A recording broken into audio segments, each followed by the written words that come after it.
Acute encephalitis syndrome मतलब मौत। मौत इसलिए क्योंकि बिहार में जो बच्चा इस बीमारी से ग्रसित हुआ, उस बीमारी ने इस बच्चे की जान ले ली। आखिर क्यों हो रही है इस सिंड्रोम से ग्रसित बच्चों की मौत? क्यों लगातार बच्चों की मौतों का आंकड़ा बढ़ता जा रहा है? सरकारें क्या कर रही हैं? पिछले कुछ सालों में कितनी मौतें हुई? चमकी बुखार के लक्षण आखिर क्या हैं? गर्मियों के दौरान ही मौतें क्यों होती हैं? बच्चे ही क्यों होते हैं इसका शिकार? कैसी सावधानी बरती जाए? बीमारी का इलाज क्या है? इन सभी सवालों के जवाब मिलेंगे आपको इस रिपोर्ट में।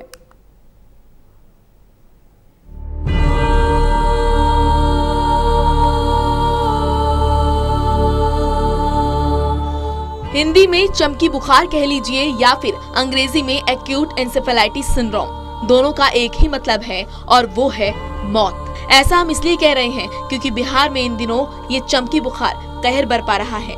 रोज बच्चों के मरने की खबरें आ रही हैं। डॉक्टरों के मुताबिक इस बीमारी का सबसे ज्यादा कहर सीतामढ़ी, शिवहर, मोतिहारी, बेतिया और वैशाली जिले में है, क्योंकि इन जिलों में अस्पताल की स्थिति अच्छी नहीं है, इसलिए सभी इलाज के लिए मुजफ्फरपुर की तरफ ही भाग रहे हैं। हालात ये है कि मुजफ्फरपुर के SKMCH अस्पताल में भर्ती होने वाले ज्यादातर बच्चे इन्हीं जिलों के हैं। सिर्फ 10 जून के आंकड़ों के मुताबिक एक दिन में 44 बच्चे भर्ती किए गए, जिनमें से 25 बच्चों की मौत हो गई। डॉक्टरों के मुताबिक इस बुखार से पीड़ित और मरने वाले सभी बच्चों की उम्र 7 से 10 साल के बीच की है। 13 जून तक अस्पताल में 137 बच्चे भर्ती किए गए, जिनमें से 50 बच्चों की मौत हो गई। वहीं बिहार के स्वास्थ्य मंत्री मंगल पांडे के मुताबिक चमकी बुखार से मरने वाले बच्चों की संख्या 57 हो चुकी है, जबकि मीडिया रिपोर्ट्स के मुताबिक 60 से 65 बच्चों की मौत हो चुकी है। सरकारें क्या कर रही हैं? बिहार में और केंद्र दोनों में NDA की सरकार है, लेकिन दोनों की तरफ से कोई खास कदम नहीं उठाए गए हैं। 50 बच्चों के मरने के बाद अब जाके केंद्र की टीम बिहार पहुंची है, जबकि दूसरी तरफ बिहार के मुखिया नीतीश कुमार ने सिर्फ मामले पर चिंता जाहिर की है। पटना में पत्रकारों से बात करते हुए उन्होंने कहा कि हालात पर खास ध्यान देने के लिए स्वास्थ्य विभाग के सचिव को खास निर्देश दिए गए हैं। पिछले कुछ सालों से कितनी मौतें हुई?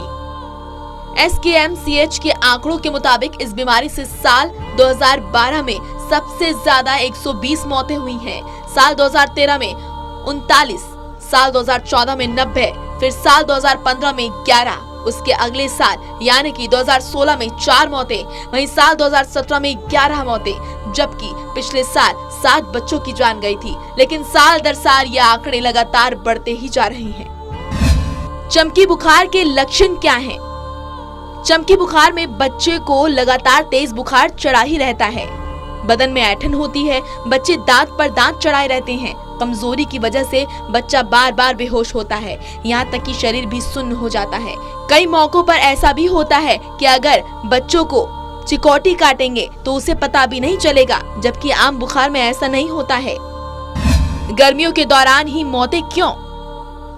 डॉक्टरों की माने तो गर्मी और चमकी बुखार का सीधा कनेक्शन होता है। पुराने कुछ सालों के पन्नों को पलट कर देखें तो इससे ये साफ हो जाता है कि दिमागी बुखार से जितने बच्चे मरे हैं वो सभी मई, जून और जुलाई के महीने में ही मरे हैं। लेकिन और ज्यादा गहराई से देखेंगे तो पता चलेगा कि मरने वालों में ज्यादातर निम्न आय वर्ग के परिवार के ही बच्चे थे। आसान शब्दों में कहें तो जो बच्चे भरी दोपहरी में नंग धड़ंग गांव के खेत खलिहान में खेलने निकल जाते हैं, जो पानी कम पीते हैं, तो सूर्य की गर्मी सीधा उनके शरीर को हिट करती है, तो वो दिमागी बुखार के गिरफ्त में आ जाते हैं। बच्चे ही क्यों होते हैं इसका शिकार? ज्यादातर बच्चे ही दिमागी बुखार के शिकार होते हैं, क्योंकि बच्चों के शरीर की इम्यूनिटी कम होती है। वो शरीर के ऊपर पड़ रही धूप को नहीं झेल पाते, यहाँ तक कि शरीर में पानी की कमी होने पर बच्चे जल्दी हाइपोलाइसीमिया के शिकार हो जाते हैं। कई मामलों में बच्चों के शरीर में सोडियम की कमी भी आ जाती है। हालांकि कई डॉक्टर इस थ्योरी से इनकार भी करते हैं। 3 साल पहले भी जब मुजफ्फरपुर में दिमागी बुखार से बच्चे मर रहे थे, तब भी मामले की जांच करने मुंबई के मशहूर डॉक्टर जैकब गए। उन्होंने भी इस थ्योरी पर जांच करने की कोशिश की, लेकिन वो सफल नहीं हो पाए। कैसी सावधानी बरती जाए? गर्मी के मौसम में फल और खाना जल्दी खराब होता है। घर वाले इस बात का खास ख्याल रखें कि बच्चे किसी भी हाल में झूठे और सड़े हुए फल न खाएं। बच्चों को गंदगी से बिल्कुल दूर रखें। खासकर गांव देहात में जो बच्चे सुअर और गाय के पास जाते हैं, गर्मियों में दूरी बनाकर रखें। खाने से पहले और खाने के बाद हाथ जरूर धुलवाएं। बच्चे नहीं मान रहे हैं तो कान पकड़कर हाथ धुलवाएं। साफ पानी पिएं, बच्चों के नाखून नहीं बढ़ने दें और गर्मियों के मौसम में धूप में सीधा खेलने से मना करें। बीमारी का इलाज क्या है? चमकी बुखार से पीड़ित इंसान के शरीर में पानी की कमी नहीं होनी चाहिए। हेल्दी फूड के साथ थोड़ी थोड़ी देर पर मीठा देते रहना चाहिए। डॉक्टरों के मुताबिक चमकी बुखार से पीड़ित बच्चों में शुगर की कमी देखी जाती है, इसीलिए इस बात का भी खास ध्यान रखना चाहिए। बच्चों को थोड़ी थोड़ी देर में लिक्विड फूड भी देते रहें ताकि उनके शरीर में पानी की कमी न हो।